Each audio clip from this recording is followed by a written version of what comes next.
Hello everybody, welcome to the studio. I'm so excited that you're here to paint with me. My name is Mel and I'm a professional paint and sip artist. So I'm really good at getting people through simple to medium difficulty paintings in a couple of hours, and you can even drink while you do it. So come on in, I'm going to show you what we're working on today. I like to call this Golden Moon. And it's a wooden board that's got a little rope on it, so you can easily hang it with just a push pin because it's super light. But we've got this beautiful silhouette of mountains here, and they're super simple to paint and they make you feel really accomplished. So we'll put in a couple of range of mountains, a few trees because trees are always fun, we'll make sure they're happy, and then some birds, and let's not forget that beautiful golden moon. So if you haven't painted on wood before, congratulations, let's get you going. It's pretty similar to canvas, except that you're going to find it soaks up your paint really quickly. I also like to use a little more water in my paint when I'm painting on this type of wood than I do on a canvas. That way it's got a little bit to soak up. You can even put on 2 layers if you feel like you need to get a really good coverage. You can do 1 layer, let it dry, come back in, add a second, let it dry, and then you can proceed. But I'm going to walk you through it step by step. So the way that I do it is I'm going to come to our original and point out what part of the painting it is that we're going to work on. And then I'm going to come over here on my on my blank little wooden palette here, and I'm going to demonstrate the step for you. I'll tell you what brush to use, what color to use. When we have to make a color, I'll give you the recipe, and then I'm going to demonstrate everything. Now, I'm not going to wait for you since we're on video. I'm just going to keep on going, and what you need to do is just hit the pause button whenever you need to. Take your time. Painting is supposed to be stressful. I paint faster than you do because I'm a professional. So hit the pause button when you need to. Take some time. Make sure you've got a drink. Grab a glass of wine, a cup of coffee, whatever your favorite vice is, and let's get going. I'll show you what equipment we're working with today. As I showed you earlier, I'm using these wooden boards, but you're welcome to use a canvas, paper, you know, a box if that's what you want to paint on. It doesn't matter to me. And we're only using 3 colors today. It's super simple. We've got some black, some brown, and some gold. And these little wells on my palette are probably about the size of a quarter. I'd say I got a jumbo size olive worth of each paint. You know, the kind you put on your finger at Thanksgiving? About that much. And we probably won't even use it all. I'm also using 2 brushes. I have a flat 1/2 inch brush. You can see it's a flat because the top of it is flat. It's a 1/2 inch wide. That's why it's called a 1/2 inch. And it's a really nice brush to do a nice sweeping stroke that I'm demonstrating on my hand. I know it's creepy, but it feels good. All right, so we're going to use that 1/2 inch brush to sweep with. And then we've got a smaller 1/4 inch flat that we'll use probably on our moon, our birds, and maybe our trees, just for the little fine detail work. I've got an old jar filled with some cool water to wash my brushes in, and my handy dandy paint rag to wipe everything off when I'm done cleaning it. Okay. One thing I didn't mention about my palette is I prefer to use a plastic surface to mix paint on, because if you use a paper plate, it sucks up a lot of the paint and you end up painting the plate and you really have to end up mixing a ton of paint. So I find my paint goes much further when I use a plastic surface. These little palettes are available for a few bucks on paintwithmel.com, or you can use the inside of a takeout container lid. I do it all the time. Okay. So let's talk about our mountains. I'm going to zoom in here real quick so that you can get a good view. All right, we have a brown mountain range, a darker mountain range down here. That's a little bit of a darker brown, and then black in the front. So we're going to start with whatever's furthest back and work our way forward. That's going to help us build dimension, and it also just makes the process a little bit easier. So for this brown color, what I want to do is mix some stuff up. So I'm going to take my brush, I've got my big 1/2 inch brush, and I'm going to take a scoop of gold, about the size of a green olive. and put that right there in the middle.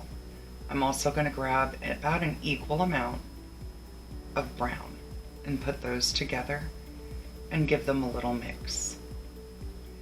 And your brown will start to soften up and get a little shimmer to it. That's exactly what we want.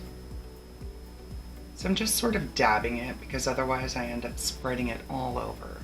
But you can see we've got a nice golden deep brown. Sort of like a shiny milk chocolate. So to start off with our mountain, what we can do is use these boards on the wooden palette to kind of give us some starting points.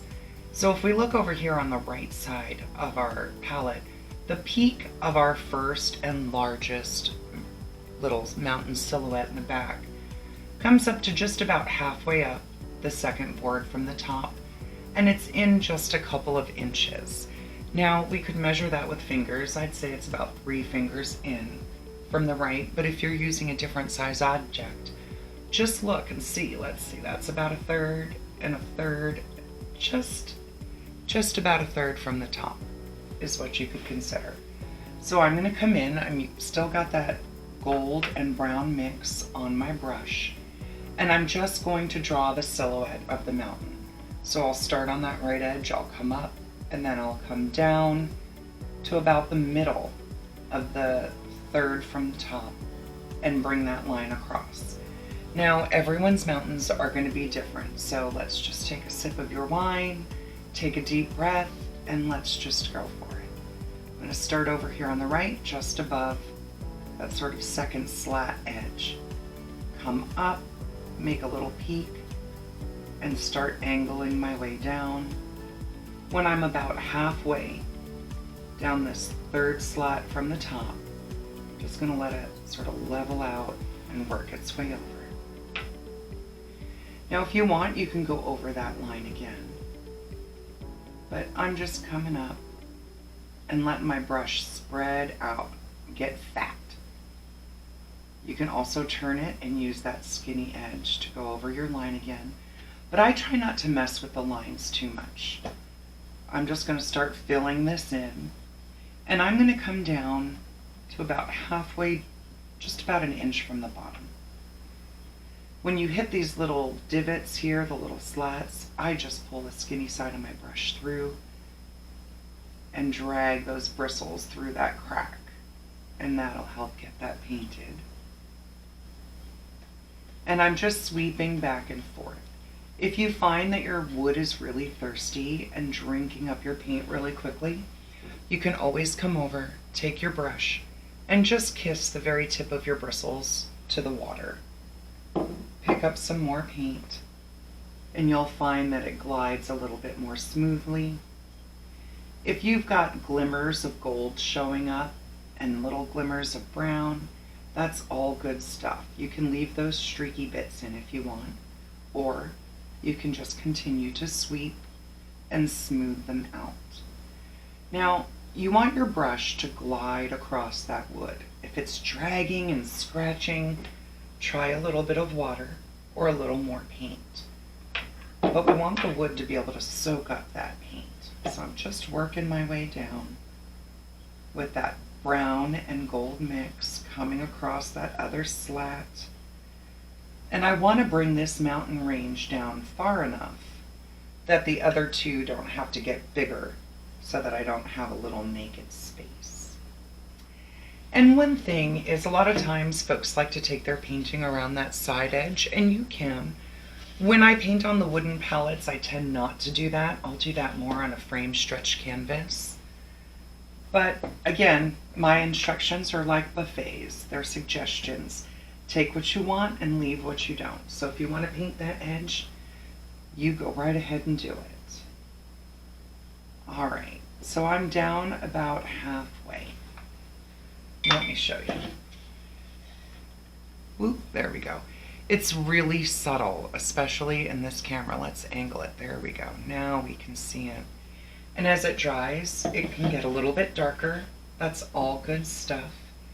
At this point, if you feel like it's really transparent and you want to have a more bold layering of paint, hit it with a blow dryer or just let it dry and come back and put that same color over it again. I'm pretty satisfied with what I've got, so I'm going to go ahead and mix the second color for our medium and middle mountain range that you can barely see down there. It's just this little silhouette peeking over, and then the black comes in. Alright, you don't need to clean your brush. Mine was in the water, so I just dried it off.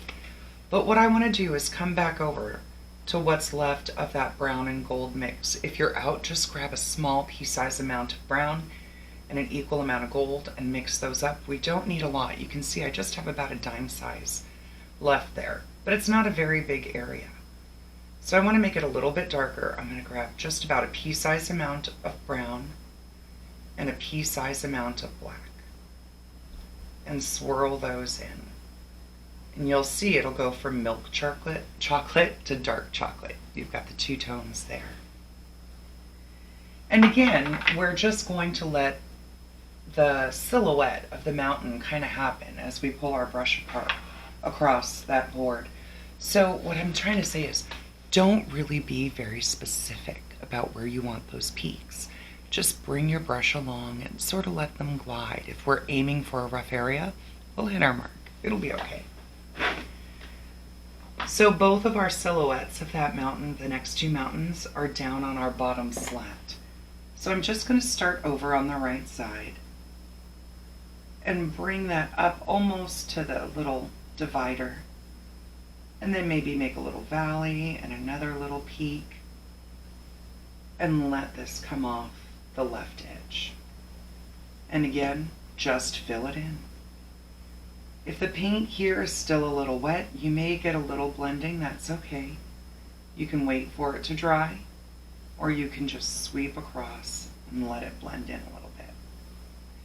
Now, I will warn you, the more you mess with those edges, the bigger your mountains are going to get.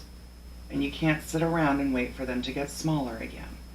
So you're just going to have to be really mindful of that as you work your way through. And again, I'm just coming down almost to that bottom edge. I'm going to put another layer or another row of mountain silhouettes through there, so I'm not going to worry about going down too far. And when you get there, go ahead and give your brush a rinse. Let me give you a quick little demo on that. My water's dirty already because I had my brush in it. But I just sweep the bottom of my jar or my glass.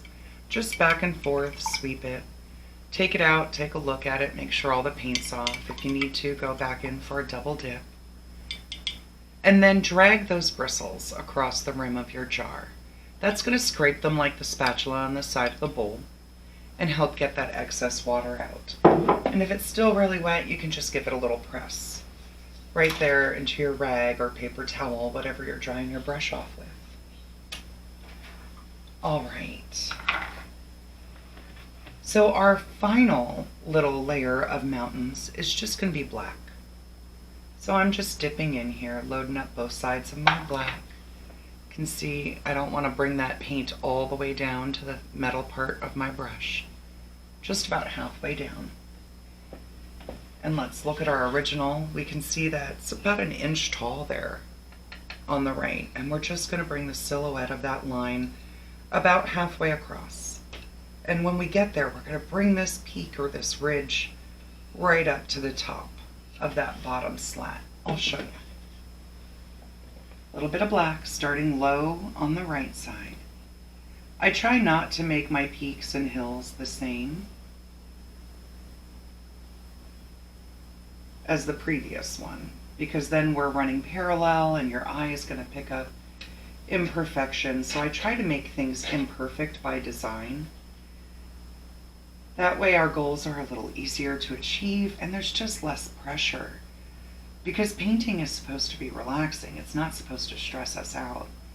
And we're trying to be perfect about it, rather than just expressive. It gets a little bit complicated. It gets a little stressful. And we don't need that. So I'm just painting along. Again, these are sort of changing as I bring that brush across, cleaning that line up. Just want to be mindful not to make it too wonky. And then I'm just going to fill this in.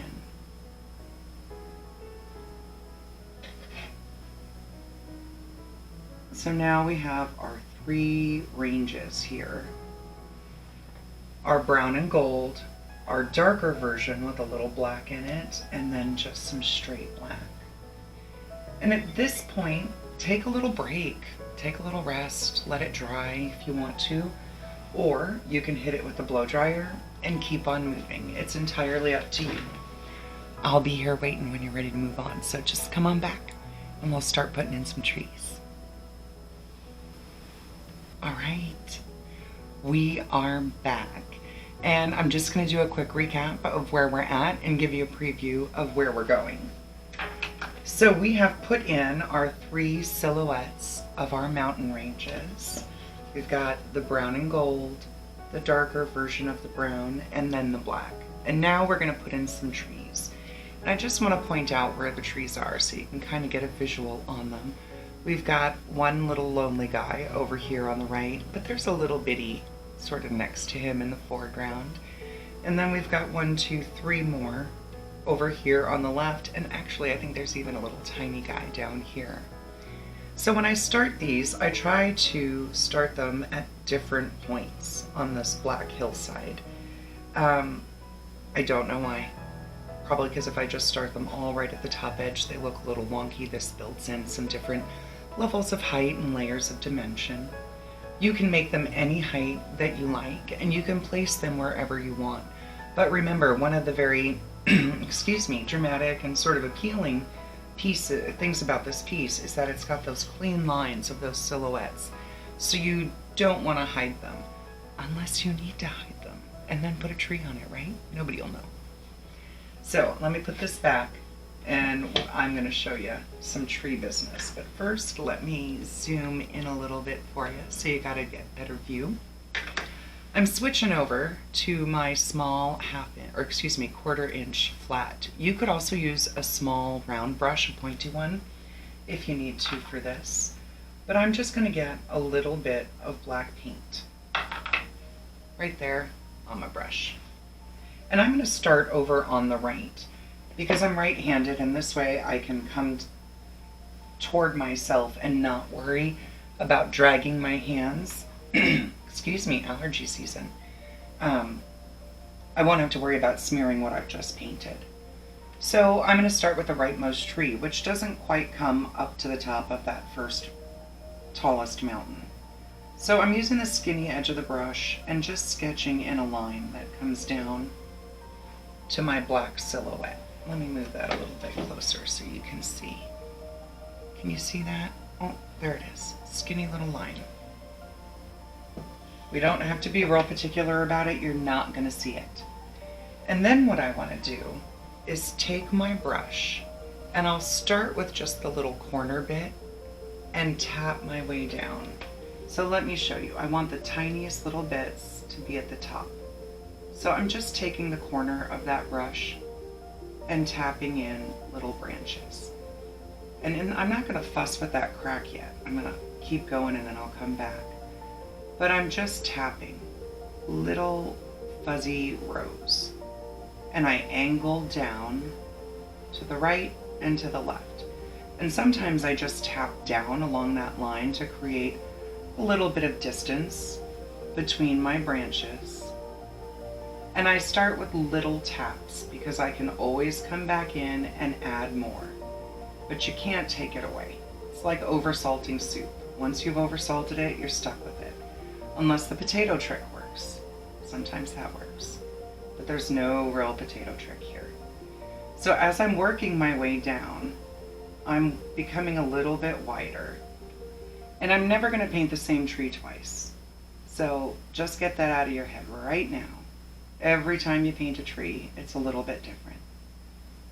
And I'm just going to keep working my way down until I hit that black layer. And then I just move down a little bit. You can't really see it.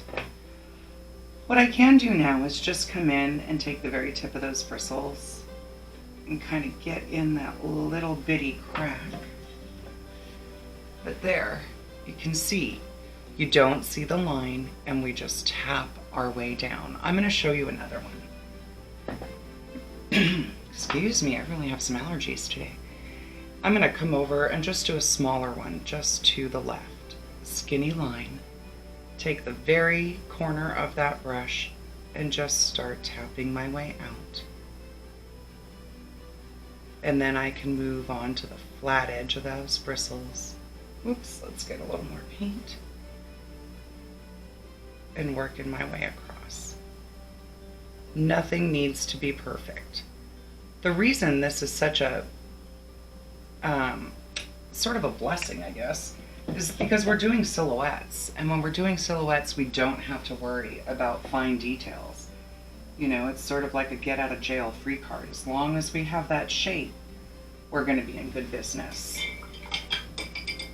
This technique that we're using is called stippling, where you just take the tip of that brush and turn sideways so you can see, and tap, tap, tap, tap, tap. Let's do another one. Again, work at your own pace. So if I'm going a little faster than you, just hit the pause button. I'm going to do a little bitty guy right here.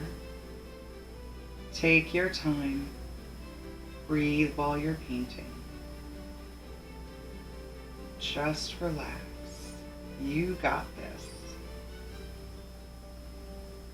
Little silhouettes. And one thing to remember is that when you're painting this close, I mean, we're literally inches from our canvas. It's like looking in the scary side of the mirror when you tweeze your brow and your lip. Everything is frightening.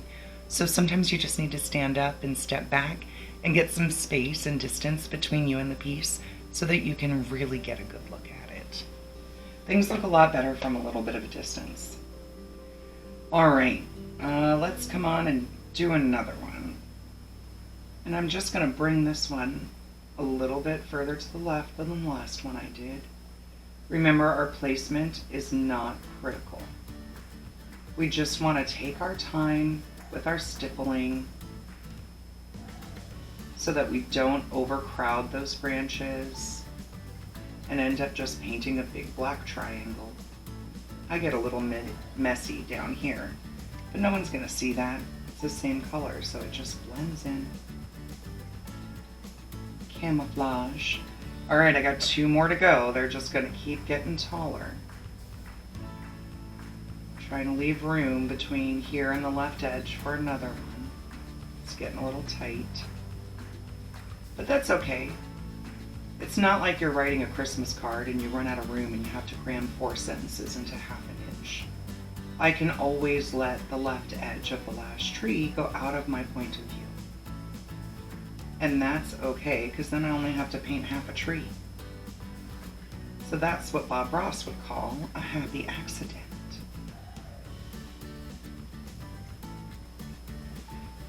Bring this in so you can get a little bit of a closer look. If you get up close, you know, they get a little messy. But pull back and you get that lovely tall silhouette. All right, final one. Here we go. Now this one's going to come up almost to the top. Ooh, that got a little thick. That's okay. Not going to mess with it. I'm just going to turn that into the top of my tree. And I'm tapping down the stem. On these taller trees, I like to leave a little bit more room between the branches sometimes. Because they're taller, you know, they've lived a lot longer, windstorms have hit them, they're far less uniform. You know, this isn't a Christmas tree farm, this is the mountains. Things happen, weather happens. And just keep tapping your way down. Now this spot got like a little crazy thick. I'm just gonna leave it alone and keep moving. Because if I go back and try to clean that up, my only option is to make it all bigger. And I don't want to do that, so I'm just going to keep tapping my way down. Tappity, tappity.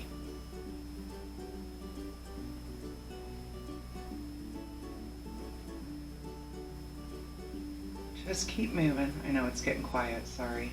I'm relaxing. and just working my way down, letting each little row get just a little bit wider out to the left and right than the last one. And there it is. Now I have my trees. So take a few minutes, take your time, have a little cocktail and enjoy your little stippling. It should be relaxing. Don't get stressed out about it. It's just a tree. All trees are happy as long as we paint them. So once you're at this point, come back and see me and we'll get going here painting our golden moon. All right? It's really coming along very quickly, isn't it? I mean, and it's just so simple and graphic, you know, like graphic design, or, you know, bold, like the I Love New York logo. Like, there's just something very clean yet organic about this painting. The wood really helps with that. I'm loving it. I've got another one I'm working on wood on a different size, and it's the shore with some sailboats in the background. I can't wait to share it with you guys. All right, I'm just gonna clean out my big brush. Give it a good wiggle and jiggle, sweep the bottom of that cup. And I'm gonna press it into my paper towel, or excuse me, my wash rag here. What I wanna do, I don't want any dripping to occur when I'm doing this moon, because otherwise that paint will drip and things will get crazy and then I'll cry, and that's no good. So I'm gonna get a little bit of gold. And I'm going to show you here on my palette the technique that we're about to use. And I recommend you practice it a couple times before you do it on your canvas. I call it the smash and twirl. So I want to line my brush up. I'm going to show you sideways here for a minute. So those bristles are just hitting that edge. And then I'm going to push. And when I do, you can see those bristles sort of curl there, how they curve. And holding it still in the same spot, you want to spin. And those bristles are going to fan out. Let's see, can you see the circle? There it is. The bristles are going to fan out and create a compass and just create the edge of your circle for you. Now, remember, when we do this, we're not going to be able to take paint away. We can make it bigger, but we can't make it smaller. So start off on the small side because you're going to fiddle with those edges and it's going to get a little bit bigger and a little bit bigger. And we've got plenty of room here for a big golden moon, so I'm not size shaming your moon. Make it as big as you want it. But if you want to keep it controlled, start off a little bit smaller so that you got room to grow. All right, let me zoom in for you. There we go. And I'm just going to place this up in the top right corner. So I'm pressing down, I'm smashing so those bristles spread out. Whoa! Make sure what you're working on is still, and then give it that spin.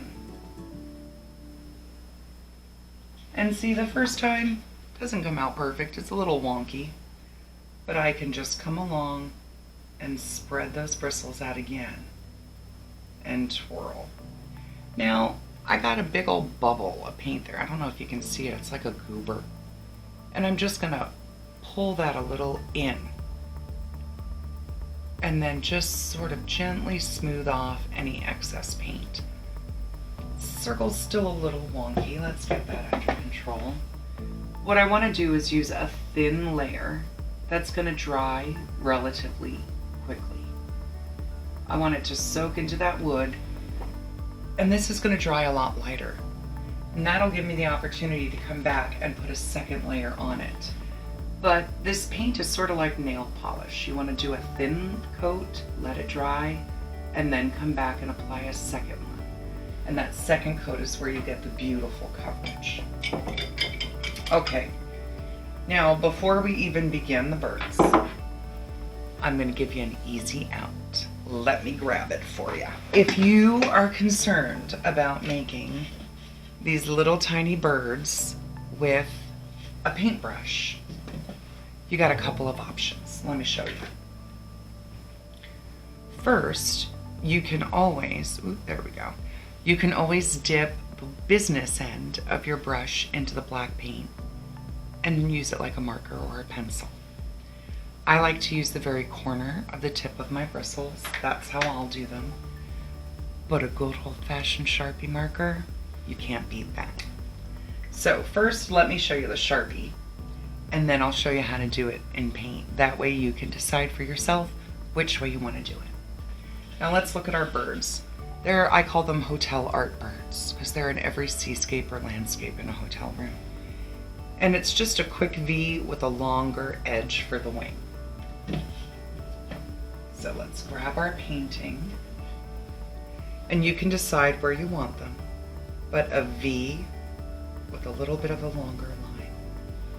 And now you have a bird. Let's move that in a little closer so you can see the next one.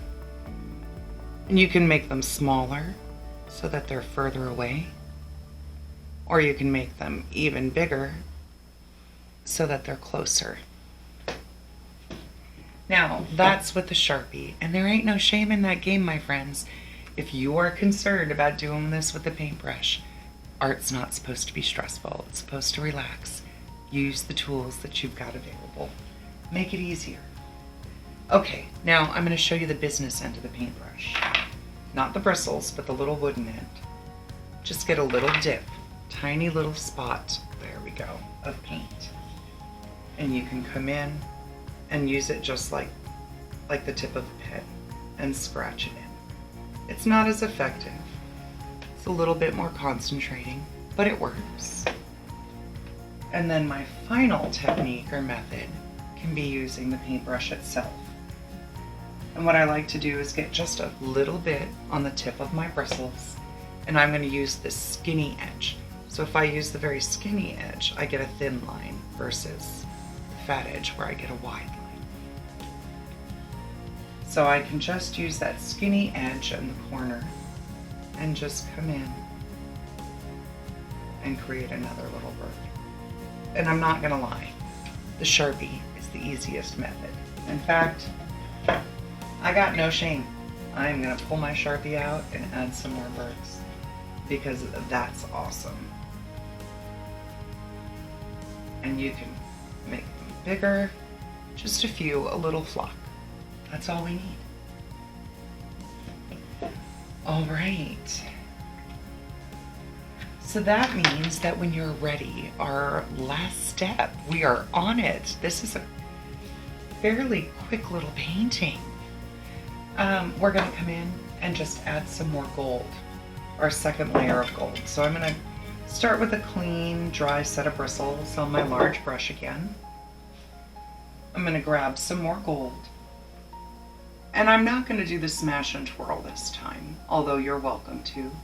I'm just going to come in and carefully add that second layer of gold right there. And that's it. This Bad Mama Jamma is done. So don't forget to sign your piece. You've got that gold paint that would make for a really great signature. Down in the corner, you can always flip it over on the back and use your Sharpie and sign it. Put the date. That's another thing. When you sign your pieces, put the date on the back. And as you progress in your practice, you'll go back to ones that you did months ago or years ago and see how much you've grown and how much better you've gotten at certain things. You know, it's a fun way to keep progress, keep track of it. So I hope you had fun with our golden moon here, and watch for the sailboats and the seashore that are going to be coming on the wooden plaque soon. I had a great time painting with you. I hope that you had fun too, and please send me pictures of your painting. I love to see the results that you guys come up with. And if you want to hang out with me and some of our other painter friends, come to Facebook. I've got a group called Paint with Mel and Friends, and you can find it on my artist page as well. And we share pictures of our work, we tell each other tips and tricks, and you know, we just are a cheerleading squad for one another, so it's a fun place to hang out. So go to paintwithmel.com, pick out your next painting, and I will see you next time, you guys. Okay, be well. Bye-bye.